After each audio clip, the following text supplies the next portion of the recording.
Hello, and welcome to a bonus episode of Wheel of Horror, the podcast where two best friends normally spin a wheel once a week and it normally chooses a movie, but today we're going to choose our own film to talk about. Eric is still actually on that vacation, so it'll just be me today, but I'm going to be talking about the film From Beyond, which was made in 1986 and was directed by Stuart Gordon. But we actually have a very special guest today. We have Devon Green, who is a filmmaker who's also going to be talking about his project towards the end of the podcast. And we're also going to be talking about From Beyond. So, Devon, welcome to the show, and thank you so much for joining us. Hey, thanks for having me. Awesome to be here. This is the first time we've ever actually had like a filmmaker who I don't know you, like this is somebody that I like that, though. It's kind of just like a little random LA connection. I want to know a little bit about you. Like you're a big horror fan, right? Huge. Yes, absolutely. So what kind of is like your history with it? Just like give us a little brief history of you. I mean, in terms of the horror movies, I think like a lot of horror junkies, I got started really early on when, like a relative showed me a movie I was probably too young to see, in this case, The Shining. I just remember seeing that. I think probably like age 8 or something. And aside from just being like, in love with how terrifying and freaky it was and just immediately falling for the horror aspects, I think that I just like, as much as an 8-year-old can be, I was instantly compelled with the sort of like inherent highbrow aspects of it. Like I wasn't obviously intellectualizing those as an 8-year-old, but I was just like, fuck, there is like something going on in this movie other than just a gross lady in a bathtub. So immediately it was a genre that just like resonated with me. And yeah, just always watching stuff, I guess, like through the teenage years, like a bunch of M. Night Shyamalan movies. That was always like a see that like on the Friday that it opens kind of film for me. And I feel like those movies are always really good, like entry points for other things when you're a teenager. Like going and seeing Signs at like an AMC would probably lead you to like see Alien or Aliens. Have you seen Old yet, by the way? No, I haven't. It actually, for M. Night Shyamalan, especially now, I'm like, this looks really good. I would consider covering it. I don't want to spoil anything, but it's just kind of like it's his best movie since Unbreakable, in my opinion. And it's Really? just like a very, very impressive big swing movie. Like Huh. honestly, probably one of the worst screenplays I've ever seen actually like produced into a movie, but that somehow kind of works for this project. It's Okay. just very endearing how off the wall and big swing it gets. Yeah, he wrote and directed it, and it really feels like a return to just like M. Night doing whatever the fuck he wants. Mm. No, emotional beat is too sentimental. No horror beat is too on the nose. Just really good, like high concept horror filmmaking.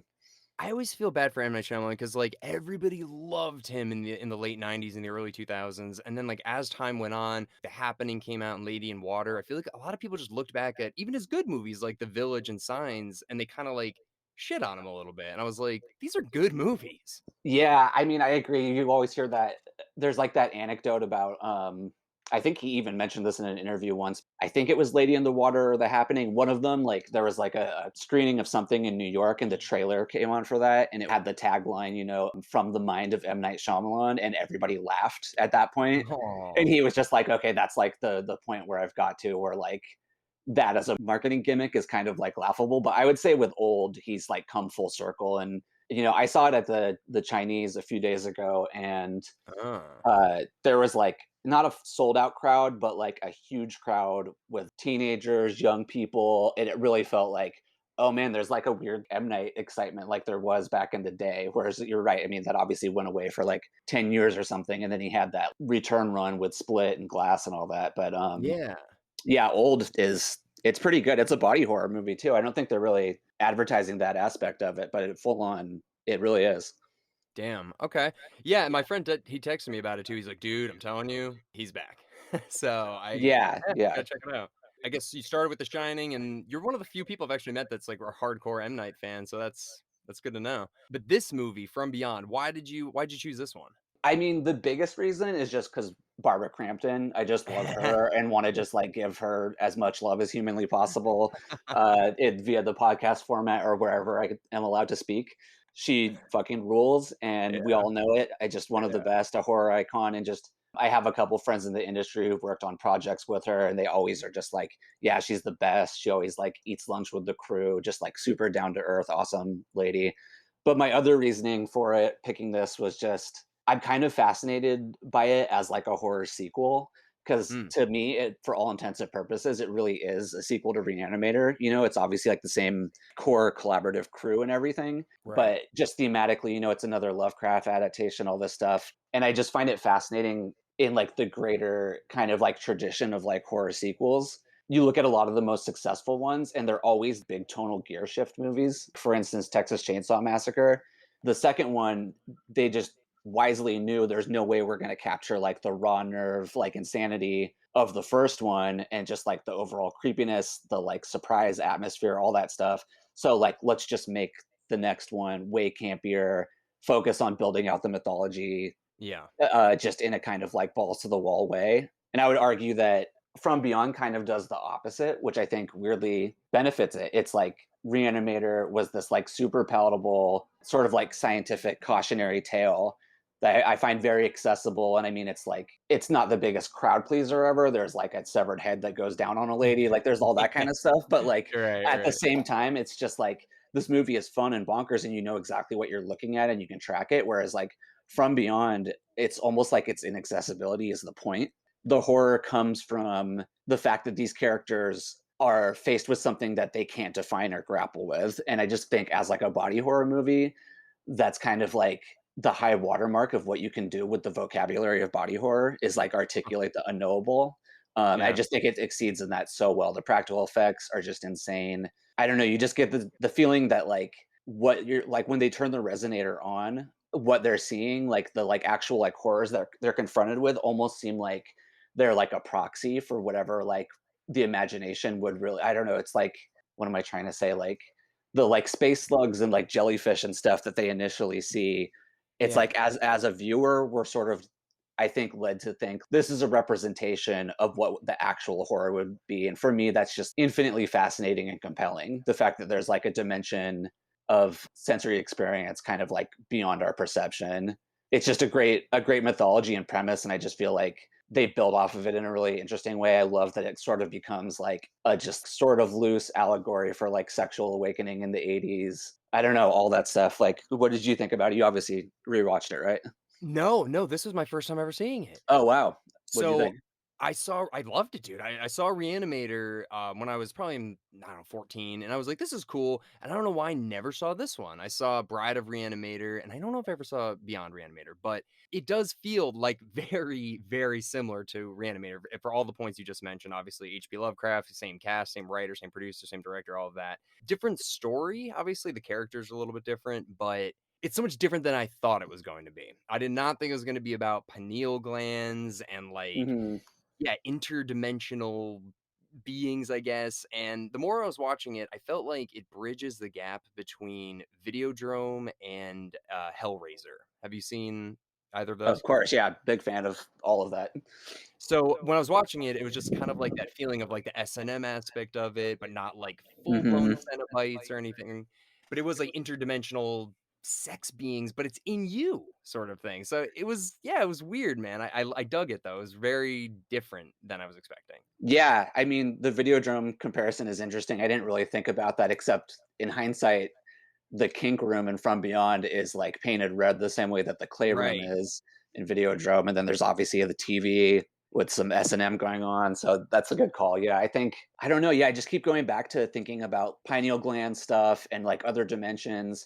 I just Yeah. find that very compelling and interesting in terms of, like, motivation for the characters, because a lot of, horror movies, the kind of, like, Achilles heel and, this is a cliche to point out, but it's like the idea of like why would they keep going into this house, why would they keep Right. like continuing this camping trip or whatever. It's like, well, like you if you were in a situation in which you were like having access to a new realm of senses for the first time, Yeah. that would be very hard to turn away from.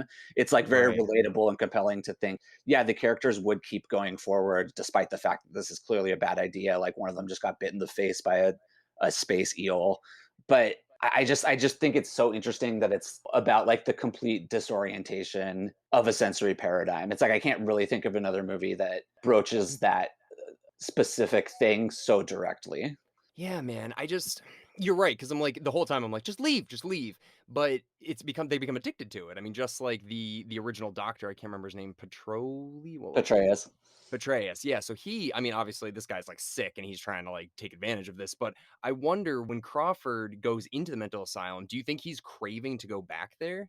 I don't think so. I mean, I feel like they so pointedly cast Jeffrey Combs and Barbara Crampton in reverse roles that I don't think they like reverse roles from Reanimator that I Right, don't right. think that they specifically want there to be subtext. I feel like he is supposed to be like the one guy who's the voice of reason and is like, no, let's turn this thing off. I just don't see that he necessarily wants to keep going back there. Yeah. I don't know. I just remember Barbara Crampton. I can't remember their names. But Barbara Crampton, she sees what this is, but she still can't help herself from turning it back on. Like she still wants to do it. Well, it's like Um, new to her, whereas he's already like seen the horror and he's also already seen how oh it yeah. affects another person. He's seen like the degradation of Dr. Petraeus and what he becomes. I mean, there are enough little like signs along the way where like the first time they turn it on and Barbara Crampton is seemingly starting to become aroused by the wind and the excitement of it. And Jeffrey Combs definitely is looking at her and is like, this is an attractive looking woman. So I think he's thinking that, but like he's seen too much and been too like directly affected by it. And I mean, it's just all of those sequences. I think there's like four major like resonators on sequences throughout the Yeah. movie. And I mean, I've watched this movie like 5 or 6 times and watching it last night with my girlfriend again, it was just like I could feel the excitement and energy coming from her as soon as those sequences began because it's just like the pink light comes on and you just Right. know like okay we're off to the races. But I was just myself as someone who's like has this movie like sort of memorized. I was just every time I'm like, oh, which one is this going to be? And it's just like watching the practical effects work. It's Yeah. just like endlessly amazing, and it's not just that the effects are like awesome looking and that there's artistry behind it. I just feel like it feels like so the reverse of how movies are made now that it's just inherently exciting. It's like you can tell that every dollar that they have is like on screen and that there's no um like the way that the editing and the rhythm of the editing matches kind of like the urgency and necessity of how the practical effects shots. It's very enjoyable to watch, whereas like you look at like a Marvel movie or something where they like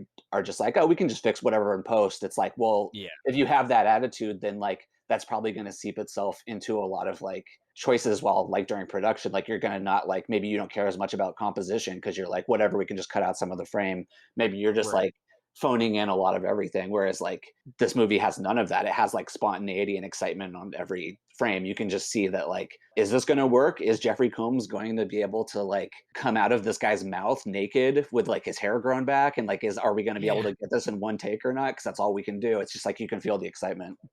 Well, this is so funny because this movie got, like, overlooked for special effects, I feel like, at least to me, because I look at the '80s for being the best special effects with, American Werewolf in London, The Thing, The Fly, which came out the same year as this, and then Reanimator.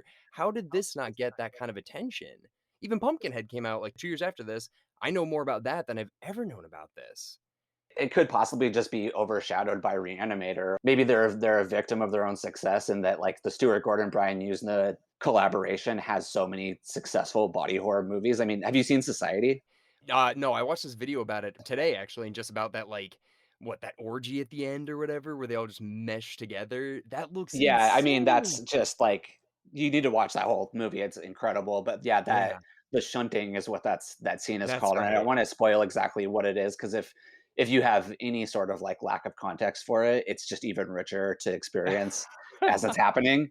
Um, Okay. it's a really good movie for right now too, for the cultural conversation, for like elites and just it's fascinating on many levels that I don't want to spoil for you. But like, yeah, just as like another movie in their canon and like the Gordon Usna canon, I just feel like it maybe towers over From Beyond a little bit. I just think Okay. also going back to what I was saying earlier, From Beyond feels just like a tad more inaccessible and alienating than Reanimator, so maybe that's part of it too. It's like Yeah. it hasn't like caught on as hard or doesn't get programmed as much as some of those other movies because it's just like, well, we've got Reanimator. We've got our bases covered. If we're gonna like screen some body horror movies at this drive-in or whatever, like Reanimator's good. We'll put that on there. I feel like this Yeah. is just like overlooked. But again, I just feel like it's really incredible in terms of just an effective horror sequel and something that just does something different.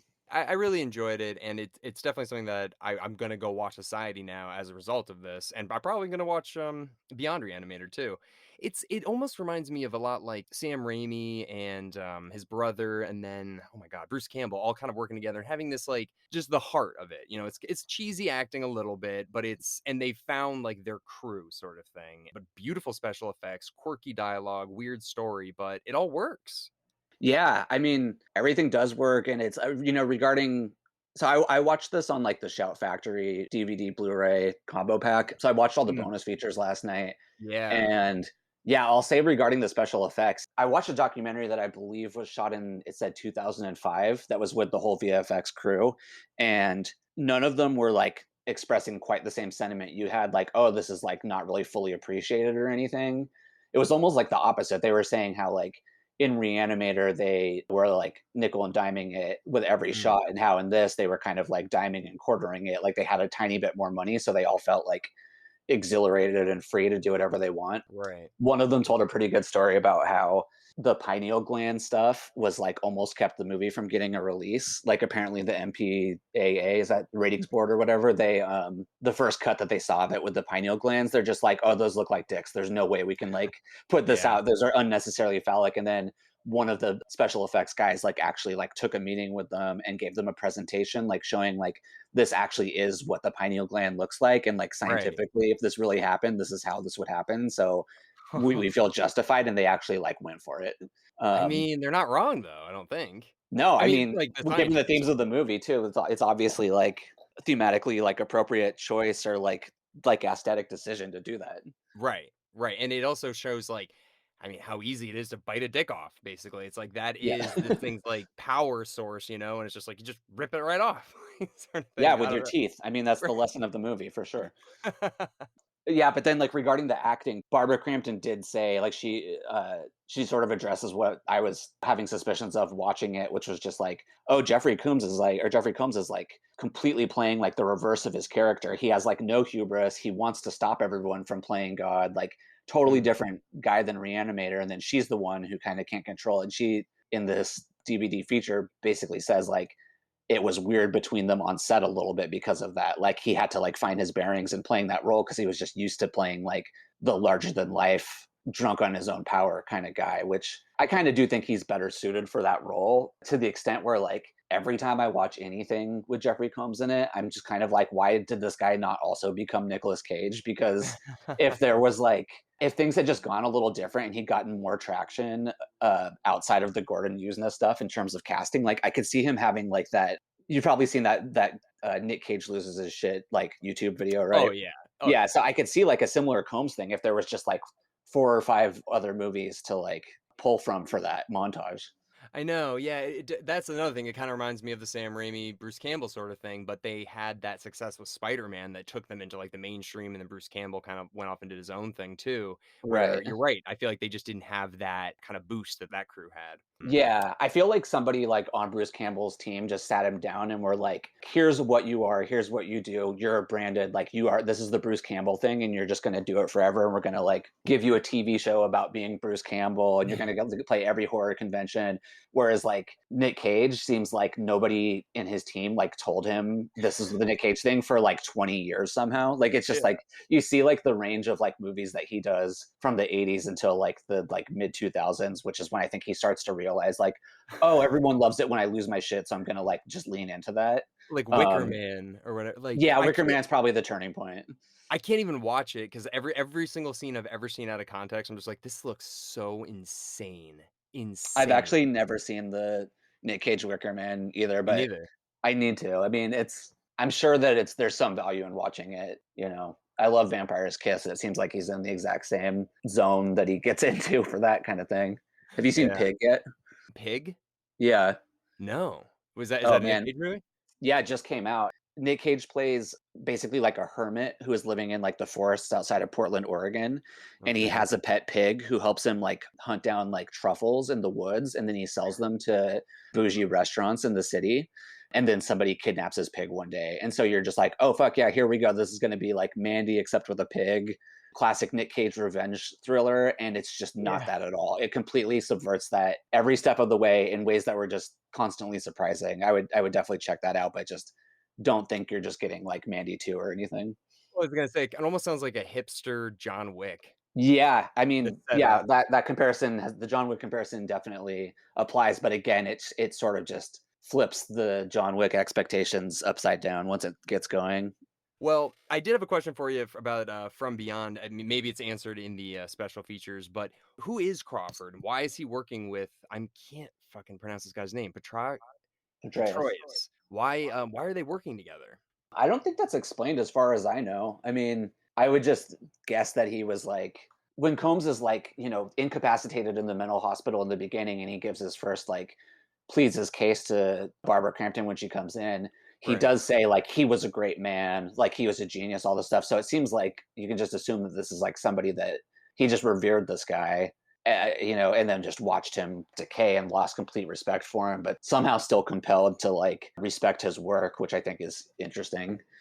Yeah, I don't know. I wish I had an exact answer. I've never come across any kind of like back lore. Maybe in the original H.P. Lovecraft story this was based on, there's some kind of answer to that, but from everything I understand, that was like an 11-page story or something, and they just really used Uh, it as a jumping off point for making something that was just like addressing a bunch of other like thematic concerns they had as filmmakers.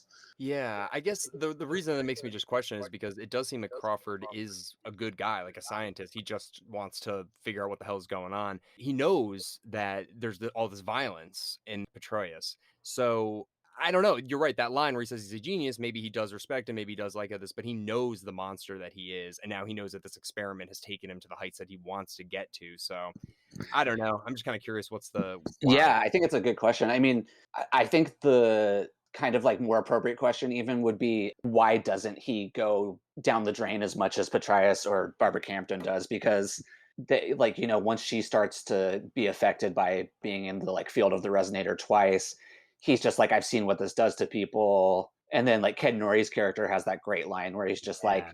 you might be a scientist, lady, but right now you're a junkie. I've seen the shit on the streets. Like he just like calls her out on it completely. And it's like, why does that not happen to Crawford? I don't know. I mean, maybe that's a shortcoming of the movie, or maybe it's just another thing you could put in the category of like left off camera is left off to make it kind of like more fascinating. Cause that's the thing I keep constantly thinking about with this movie is just like, where does Petraeus or like, he becomes it when he gets sucked in the resonator or whatever, but like what is he doing when he's not there, when they're not confronting him when the resonator's on? It's like, what are the logistics and mechanics of this dimension that him and all the like creatures are in, and like Yeah. what's happening there? That's almost like a whole movie, and it's just really fun to think about, I think.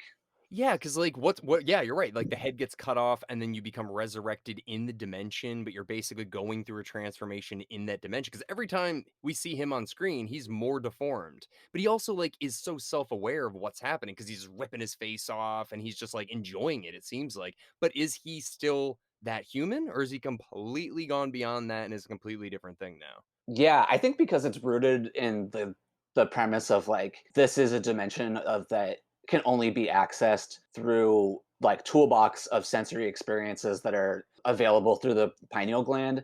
Because it's so like sense based, I just assume that the shape that he's taking is maybe having to do with like an interaction between the experiences that the people whoever is inside of the resonator are having. Like maybe he's taking the shape that he is because he's vibing off of what they're putting out, like their fear or their energy. I mean, Oh, when he interacts with Barbara Crampton, he's obviously catering towards the fact that she's having a sexual awakening and a desire in this moment. Whereas, like, when he is talking to like Ken Nori or Jeffrey Combs, it feels more like he's playing to their fear. He even at one point like tricks Ken Nori. He kind of like lures him into a trap by like letting him think he has the upper hand. He like gets his gun out and is gonna like shoot the resonator, and then that's when he mm, attacks him with all the insects. yeah. I think it's supposed to be an interaction with anyone who's in the field. I like that. I like that idea of it's like playing upon their fears, kind of like it. Yeah. I like that it does that, but it still is like it's not exactly like it. It's not like, No. oh, what were you afraid of as a child? Like it's just a constant illustration of like, what is unimaginable to these people in the moment, but they're able to see somehow right now. Yeah. Two last questions I have for you. Why do you think they are like jellyfish and eels and stuff like that? And do they show how they got those shots and how they were able to like superimpose those into that? That they don't go into that so much as just like the prosthetics and like character building Mm. for Petraeus. I'm assuming that it's just kind of like, I think it's called rotoscoping. It's like just, it feels like a just directly added onto the celluloid kind of like effect. It looks like it's like drawn on to the actual print. Yeah. I think that the jellyfish, the slugs, the kind of like sea monster aspect of it is two things. I think first, it's like, I don't know if in the original Lovecraft story those creatures are explicitly explained or not, but my guess is that if they weren't, they were like, okay, well, let's just make something that is like adjacent to a Lovecraft design. And so, like, Cthulhu almost feels like a sea monster in Oh, a lot of ways. So I yeah. think it's just like, this makes sense as a decision. It fits in the world. The other thing is there's that line where I can't remember if it's Combs or Crampton, but one of them is like, this is like when they've peered into a telescope and saw like amoeba and bacteria for the first Mhm. time. And I think that maybe there is some aesthetic influence in just looking into something, having something turn on, and suddenly you see like the monsters that are floating around when the resonator is on just do seem like they just flew out of a petri dish in some ways. Yeah, damn. Those are those are actually really two good explanations for that. Shit. About the ending, like I think I'm supposed to be confused, but she escapes, I guess. But like is the resonator still on? I mean, I feel like there's a lot of room for sequels here, I guess. But what were your thoughts on the ending? I'm fine with the ending. I do feel like there's like a slight sense of anticlimacticness. But again, I just give it like a pass on any critique that I could come up with for that, because I just appreciate what it's doing in terms of being like a 180 from Reanimator, where it's like the ending of Reanimator, they escape the autopsy room where like the creatures have completely like run amok. But Mhm. then Barbara Crampton like dies on the way or the process of doing it. She gets attacked in the elevator, and then her boyfriend has to like beat to death one of the reanimated monsters with a fire hydrant. Anyways, it's like they've seen the whole hook of the ending is like, okay, these people have seen too much. They're not going to reanimate shit anymore, right? No, she dies. He's like, I have to try it again. So like, Yep. it's a classic like final stinger of, oh, the monster still lives, the curiosity still lives. Whereas this is just like Barbara Crampton is like, her bone is sticking out of her leg. She's screaming on the Yeah. sidewalk, is just flown out of a window, and she's just screaming. There's no actual explanation of like, or indication that, yeah, maybe she like she's over it, or maybe she's, despite it all, she still has like some tinge. I mean, her laughter is pretty unhinged, so Yeah. there's almost a slight implication of just that was exhilarating. Like, she could just be hysterical, or she could be like, what a rush, like let's flip that thing back on again. I don't know. Either way, I think it's pretty like objectively anticlimactic, or at least inconclusive, but I just give it a pass because I think it's an interesting decision in the context of like a horror sequel that is just trying to do something different than its predecessor. Yeah, and I did notice, I think that the woman from the beginning with her dog, Bunny, is there at the beginning and at the end, and it's kind of like that little dog is the reason why the police get involved and brings her into it, and then the dog's there right at the end, right as shit kind of is over. I don't know. Yeah, maybe Bunny is going to go into the field and that's the sequel. It's just like whatever like Bunny's pineal gland wants to see. And Bunny's credited in the opening credits. I love Oh, that. really? I didn't catch that. Yeah, it's Bunny Summers. Oh wait, oh that's her actual. Oh, Bunny Summers is the neighbor lady. Okay, never Oh, mind. okay. So they I named thought the it was the dog after her. dog. Right. I was like, that's crazy. Well, do you have any last minute thoughts on From Beyond? No, I mean, you made a good point that it's like this movie could essentially be slightly overlooked, underseen, underprogrammed. So I just hope that like us yammering about it has done a little bit something to, nudge people towards being as into this one as they are to Reanimator, Society, and then just like movies like that, like The Thing, like all the ones you listed. But yeah, again, I just think it's like a very interesting kind of like left turn follow up to a horror masterpiece that maybe on the surface seems like it doesn't quite capture the magic of its predecessor, but I think in actuality is a sort of like better product of the potential of its medium. As I said, it's like a body horror film that I think really uses everything that a body horror movie can be to just get to the like raw nerve of something that's really interesting, which is just like what's beyond imagination, what's beyond your greatest fear, what's beyond like not just like a paradigm, but like your conception of a paradigm, the it's just from beyond, man. I mean, perfectly titled movie for sure. Yeah, I mean, I think what you said is 100% right earlier about how they had the freedom since they did Reanimator so well and they had the increased budget, they had the ability to kind of go off on the special effects. So if Yeah. you like special effects movies from the 80s, especially horror special effects, this has to be on your list if you haven't seen it because it's just I hadn't seen it and it Yeah, I completely think we're maybe even making it seem like it's more underappreciated than it actually is. I'm sure there's people who are like nuts for this movie. right, right, right. Um, I guess my only other last thought is like the screenplay is actually very good. As much as I love Reanimator, and it's probably like a top 10 of all time movie for me. I don't know if I think the script is like incredible, whereas this has some really good lines. Like Petraeus says something about like I'm going to paraphrase it, but it's basically there's no greater like pleasure in life than truly understanding the desire in another person's mind. I was just like, Yeah. damn, like that was just like, and like humans are such easy prey. It just seems like once they get cranking and like the visual effects stuff is popping off, they're like, oh yeah, our dialogue can just be like fireworks too to match the pyrotechnics of what's happening on screen. And I just think they do a really good job of that. Whereas Reanimator, as much as it rules, it's like some of the dialogue is just people screaming, or I don't know. It's like this is just like a little punchier. Yeah, dude, I 100% agree. That line really stood out to me. I was like, this it felt like it was right out of Videodrome. Cool. Yeah.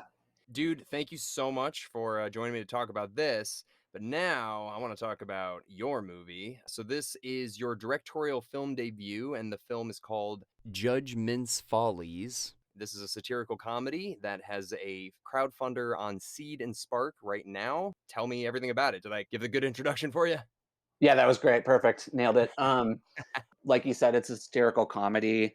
The plot is sort of just about this guy. He's a party animal and he's a TV judge who's like, picture like a Judge Judy, but like a younger guy. And he decides that, he wants to use his daytime TV platform as a way to make the world a better place. He just like gets like the first kind of like virtuous idea in his head in his entire life. And so he decides he wants to start trying real cases instead of scripted television cases. And Oh, it's just like he has a complete downward spiral of misadventure that happens because of this decision.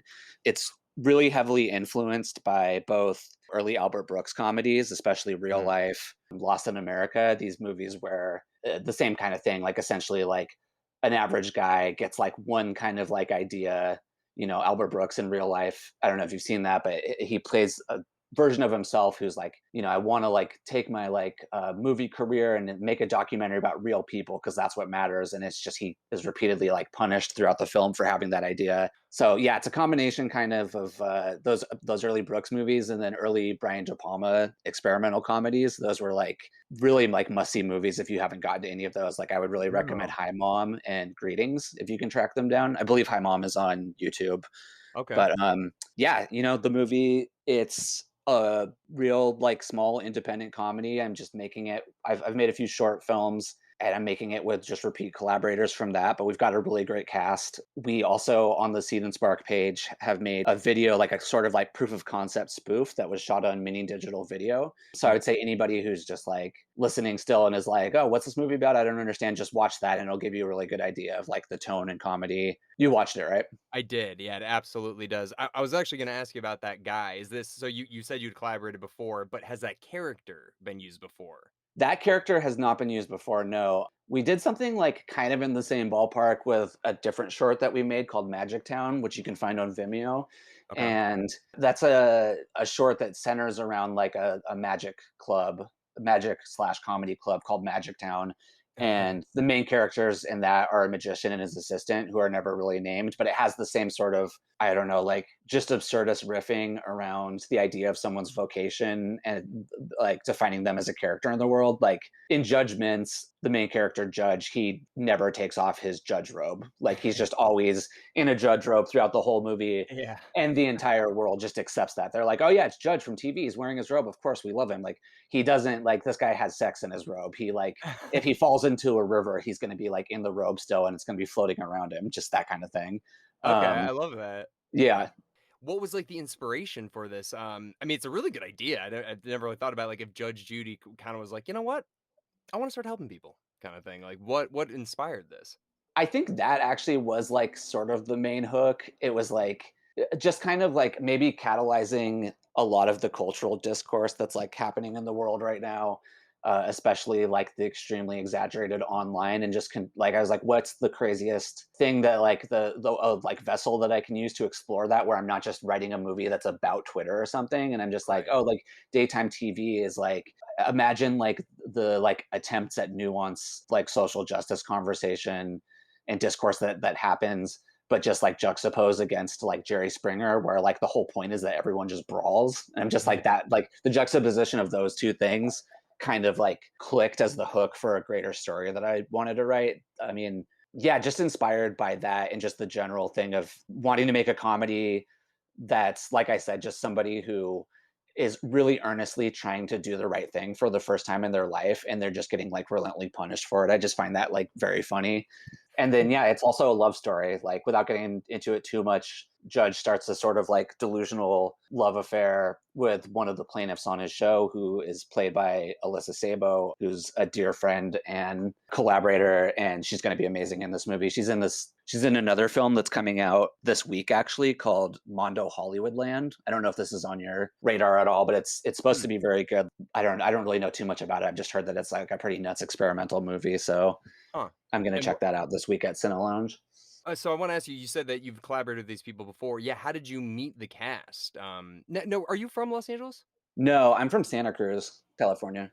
Okay. Cool. So you Yeah, came down here. Yeah. How'd you meet these guys? a lot of the actors I actually just met through the improv world. Oh, When I nice. first moved to LA, I just kind of like took a bunch of classes, mostly just as a way to like meet people. Yeah, man. Um, I mean, I like doing comedy too. I'm like way more of a writer than a performer, so I didn't really like do as deep of a dive into the improv world as some of my peers. But yeah, just like meeting a whole bunch of them in a practice group, and then we had an indie team called Sneeze, and so yeah, just like Chad, who plays Judge, Chad Fisher, he was in my improv team, and just he's amazing. And then a lot of the like supporting cast for Magic Town, and then our other collab, Shitty Strawberries, they were yeah all from like that world.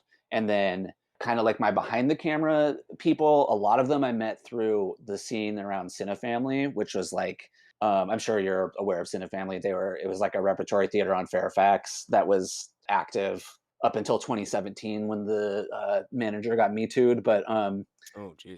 it was like that was something where like when I first moved to LA, I was just like, I'm just gonna jump into this as a way to like get my footing and like meet people. And it was honestly like the best decision I could have made, like as a new Angelino transplant. So yeah, I just my first short that we shot was a shot on video horror comedy called Foodies.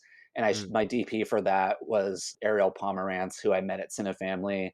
And then she brought on my friend Jordan Holtain as the gaffer for Foodies. And then he's just become my like go-to DP and partner in crime ever since. So he's shooting Judge. He's amazing, just like brilliant camera artist and just amazing gaffer too. He's like a union gaffer and has just worked on a million incredible things that we've all seen and loved.